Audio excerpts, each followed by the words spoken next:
Good morning बच्चों, कैसे हो? हिंदी की इस कक्षा में आपका स्वागत है, अभिनंदन है। बच्चों, हमारा पाठ 4 दीवानों की हस्ती चल रहा है। इसमें अब हम आगे के 2 काव्यांशों का आपको अर्थ बता रहे हैं। तो ये दूसरे नंबर का काव्यांश है कि किस ओर चले यह मत पूछो, चलना है बस इसलिए चलें। जग से उसका कुछ लिए चले, जग को अपना कुछ दिए चले। 2 बात कही, 2 बात सुनी, कुछ हंसे और फिर कुछ रोए। छक कर सुख दुख के घूंटों को हम एक भाव से पिए चले।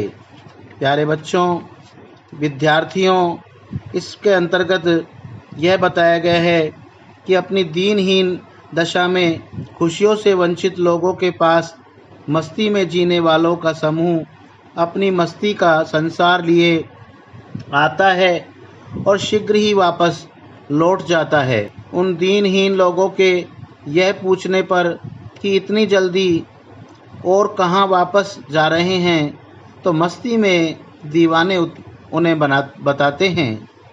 खुशियों से वंचित भिखमंगों की दुनिया में जीने वालों के यह पूछने पर कि वे लोग किस ओर जा रहे हैं, उनसे मस्ती में दीवाने कहते हैं, यह तो पूछो मत कि हम किधर जा रहे हैं।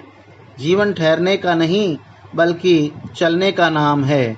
आपने एक गाना सुना होगा, जीवन चलने का नाम, चलते रहो सुबह और शाम।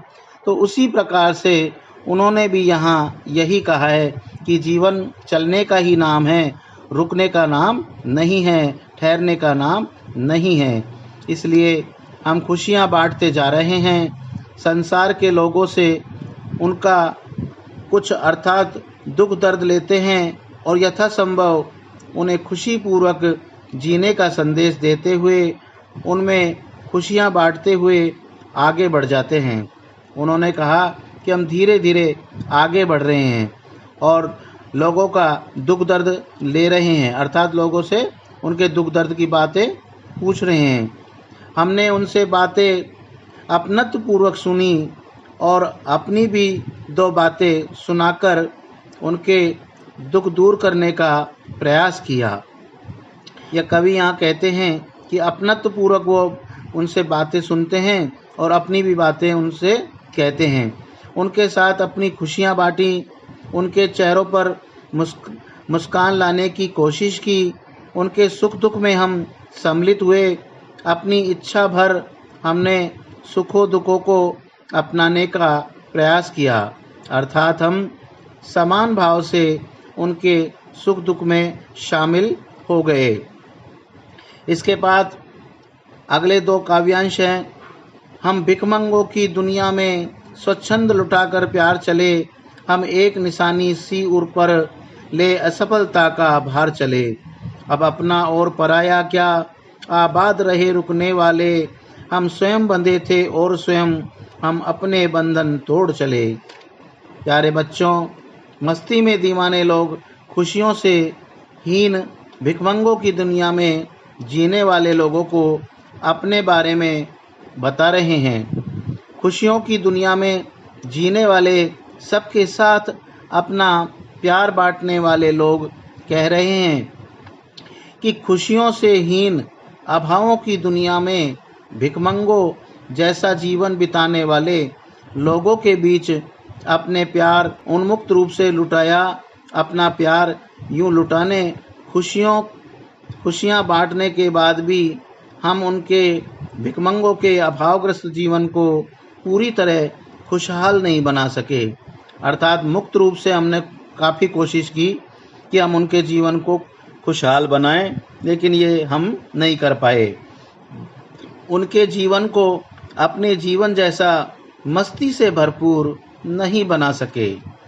इस असफलता को हमने हार मानकर एक अमिट निशानी के रूप में अपने हृदय पर अंकित कर लिया है, अर्थात यह असफलता हमें दुखद लग रही है कि वास्तव में हम जो करना चाहते थे वो हम नहीं कर पाए, कि हम ये चाहते कि वो भी हमारी तरह खुश हो सके। वे आगे बताते हैं कि हमारे लिए कोई अपना या पराया नहीं है। हम सभी को एक भाव से देखते हैं। हम अपने परायेपन की भावना से ऊपर उठ चुके हैं। हमारा जीवन तो यूं चलते फिरते बीत जाएगा। हमारी अभिलाषा है कि जो जहां रुककर जीवन व्यतीत कर रहा है वह वहां पर हंसता और फलता फूलता रहे, उसका जीवन खुशियों से भरपूर हो।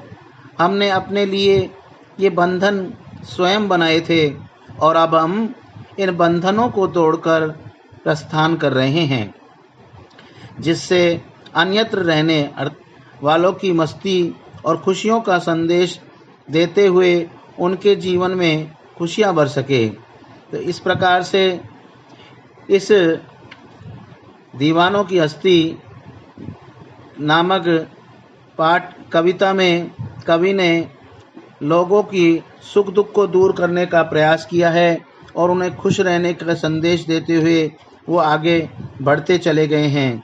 दीनहीन लोगों की खुशियों के हकदार हैं और उनको भी जीवन खुशहाल बनाने का प्रयास करना चाहिए, यह संदेश इस में दिया गया है।